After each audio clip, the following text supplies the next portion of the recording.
An unprecedented crime. The Chinese Communist Party has been extracting organs from prisoners of conscience to sell in hospitals, usually killing the victims.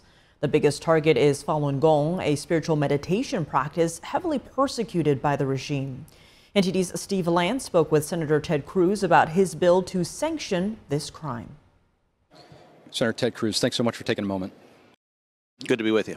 You've introduced the Falun Gong Protection Act to the Senate. This would be the first of its kind bill if passed. What type of message do you think it would send to the Chinese Communist Party if it does pass, and what does the bill actually do? Well, listen, the Chinese Communist Party engages in murder, it engages in torture, it runs concentration camps, it persecutes dissidents. With the Falun Gong, they're a religious minority who are targeted, they are rounded up, and they're subject to horrific practices, including organ harvesting. They literally capture practitioners of Falun Gong, they remove their organs, and then they provide them either to transplant to other Chinese nationals, or they also find them the organs on the black market to be trafficked overseas. It is a grotesque and utterly inhumane practice. And this law very simply would impose sanctions on anyone engaged in organ harvesting of the Falun Gong. And it's a simple common sense proposition. My legislation passed the House by voice vote, without a single recorded objection. That's a very positive sign. We need to move it through the Senate. It hasn't moved yet, but I'm going to keep pressing it. And we need to speak with one clear voice against the evil that is perpetrated by the Chinese Communist Party. Senator, to your point, the crime of forced live organ harvesting, it's not done by a rogue person. Yeah. This is state-run by the government. And your state of Texas has been at the forefront of legislation, particularly when it comes to these types of organ harvesting practices. Listen, I have been for 13 years in the Senate leading the fight to stand up to the atrocities of the Chinese Communist government. And, you know, when I first arrived in the Senate, elected in 2012, I said at the time that China poses the single greatest geopolitical threat to the United States over the next century. And I think we need a comprehensive strategy, very much like Ronald Reagan had during the Cold War to take on the Soviet Union. We need the same sort of comprehensive strategy to take on communist China. Now, I got to tell you, in 2012, 2013, 2014, I was a very lonely voice up here. Virtually every Democrat disagreed with me, and most of the Republicans disagreed with me. They looked at China and they saw nothing but dollar signs as far as the eye could see. I do think a lot of people's eyes are opening up, and just like Ronald Reagan, you go back to the Cold War, there is power in clarity.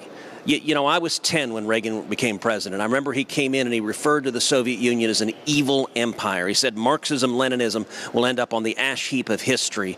He said, when asked, what's your strategy in the Cold War, he said, very simple, we win, they lose. And most notably, he stood before the Brandenburg Gate and he said, Mr. Gorbachev, tear down this wall.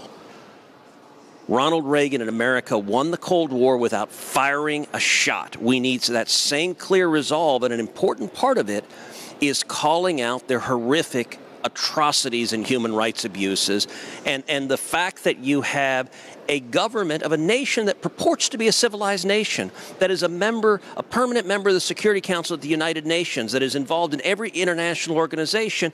They ought to bow their heads in shame as long as they're carrying out practices like forced organ harvesting. So there is power in sunlight and truth for exposing their evil practices, and I'm going to keep fighting to do that as I have for 13 years.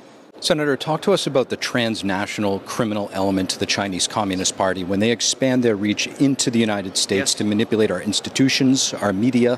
What can be done to stop that? So the Chinese Communist Party engages in propaganda. It engages in espionage. It has active spy networks in the United States, active spy networks against Chinese Americans, active spy networks against Taiwanese Americans, active spy networks against Americans writ large.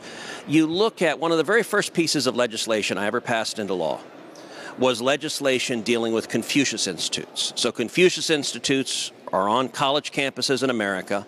They are paid for and controlled by the Chinese Communist Party, and they are pits of both espionage and propaganda. and I drafted legislation that would cut off funding from the U.S. Department of Defense to a university that allowed a Confucius Institute to be operational on its campus. As a result of my legislation, which got bipartisan support, we have seen dozens of Confucius Institutes shut down. It is very much transnational. You look at something like intellectual property theft. Look, theft and IP theft has been around from the dawn of time. The first guy who invented the wheel, somebody probably stole the idea and made wheels for his buddies. But there's a difference. We have never before seen a nation state with trillions of dollars of resources and an economy behind it use the theft of intellectual property as a state policy. Listen, when it comes to communists, my father's from Cuba. My father was imprisoned and tortured in Cuba. My aunt, my Tia Sonia, was imprisoned and tortured by Fidel Castro's goons. So I have to tell you, when it comes to communists, I hate communists. It is personal. It is visceral. I believe communism is the most evil ideology mankind has ever produced, and the Chinese Communist Party is an evil organization. And I think we need American leadership to stand up and shine a light to stop their espionage, to stop their propaganda, to stop their theft of intellectual property, to stop their murder, their torture. There are over 1 million Uyghurs in concentration camps right now in China. And China should not be treated as a member of civilized society as long as they're engaging in vast and horrific oppression of its own people.